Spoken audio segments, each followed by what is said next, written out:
Pernahkah kamu merasa terjebak dalam siklus yang sama selama bertahun-tahun? Kamu berjanji hari Senin akan mulai olahraga, tapi Selasa sudah lupa. Kamu berjanji akan menabung, tapi akhir bulan saldo tetap nol. Kita semua sering menyalahkan diri sendiri, menganggap kita kurang motivasi atau kurang disiplin. Tapi bagaimana kalau saya katakan, masalahnya bukan pada dirimu, tapi pada sistem yang kamu jalankan. Mari kita lihat tim balap sepeda Inggris tahun ke-2003 selama 110 tahun. Mereka adalah pecundang terbesar di dunia sepeda. Mereka cuma menang 1 medali emas di Olimpiade selama 1 abad. Begitu buruknya mereka. Sampai-sampai perusahaan sepeda terbaik di dunia nggak mau produk mereka dipakai oleh tim Inggris karena malu. Lalu masuklah Dave Brailsford. Dia tidak menjanjikan perubahan besar dalam semalam. Dia hanya punya satu filosofi, the aggregation of marginal gains. Dia mencari 1% perbaikan di segala hal. Dia memperbaiki jok sepeda. Dia menguji kain baju balap di lorong angin. Tapi dia tidak berhenti di situ. Dia mencari bantal yang paling nyaman agar atletnya bisa tidur lebih nyenyak. Dia mencari jenis gel pijat yang paling cepat memulihkan otot. Dia bahkan mengecat bagian dalam truk pengangkut sepeda dengan warna putih, agar debu sekecil apapun terlihat dan tidak mengotori mesin sepeda yang sensitif. Hasilnya, 5 tahun kemudian, di Olimpiade Beijing, mereka menyapu 60% medali emas. 10 tahun kemudian, mereka memenangkan Tour de France berkali-kali. Itulah kekuatan habit atom. Sesuatu yang sangat kecil, tapi ketika menumpuk, ia meledak menjadi kesuksesan yang tak terbendung. Kenapa banyak dari kita berhenti di tengah jalan? Bayangkan sebuah es batu yang ada di atas meja di ruangan yang bersuhu 25 derajat. Kamu menaikkan suhunya 1 derajat. 26 derajat. Esnya belum mencair. 27, 28, 29, 30, 31 terawatt. Es itu masih berbentuk balok padat. Kamu merasa usahamu sia-sia, tapi begitu menyentuh 32 derajat, es itu mulai mencair. Perubahan suhu 1 derajat dari 31 ke 30 idos tidaklah lebih besar dari perubahan 25 ke 26.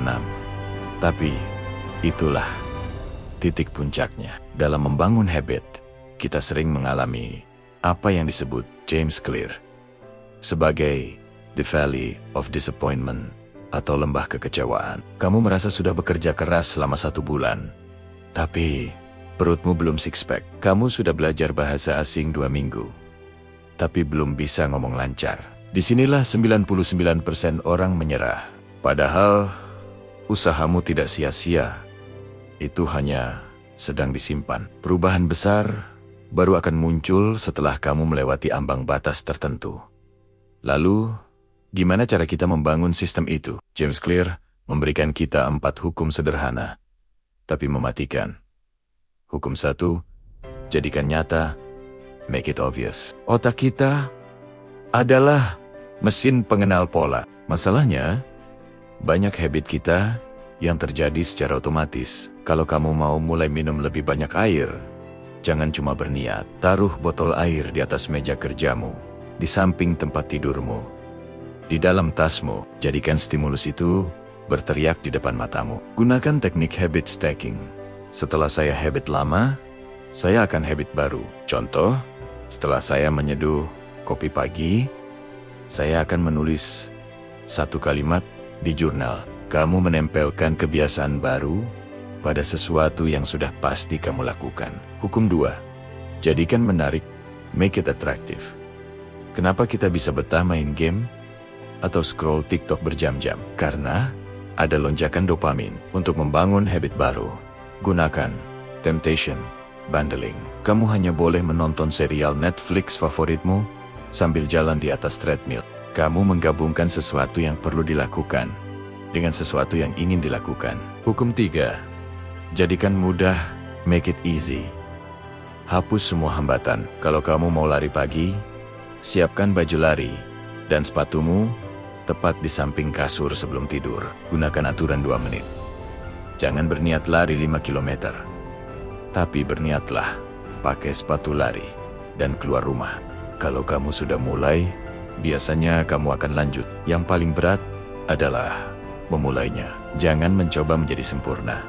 Cobalah untuk menjadi orang yang selalu muncul dulu. Hukum 4. Jadikan memuaskan, make it satisfying. Otak manusia lebih suka imbalan instan. Masalahnya, habit baik biasanya imbalannya lama sehat, kaya. Sedangkan habit buruk imbalannya instan. Nikmatnya rokok, manisnya gula. Gunakan habit tracker. Setiap kali kamu berhasil, beri tanda silang di kalender. Kepuasan melihat deretan tanda silang itu adalah imbalan instan yang akan membuat otakmu ingin mengulanginya besok. Poin paling dalam dari buku ini adalah tentang identitas. Jangan fokus pada apa yang ingin kamu capai, tapi fokuslah pada kamu ingin jadi siapa. Setiap tindakan yang kamu lakukan adalah satu surat suara untuk tipe orang yang kamu inginkan. Kalau kamu menulis satu halaman, kamu adalah seorang penulis. Kalau kamu angkat beban sekali, kamu adalah orang yang atletis. Kamu tidak butuh perubahan radikal untuk merubah hidupmu.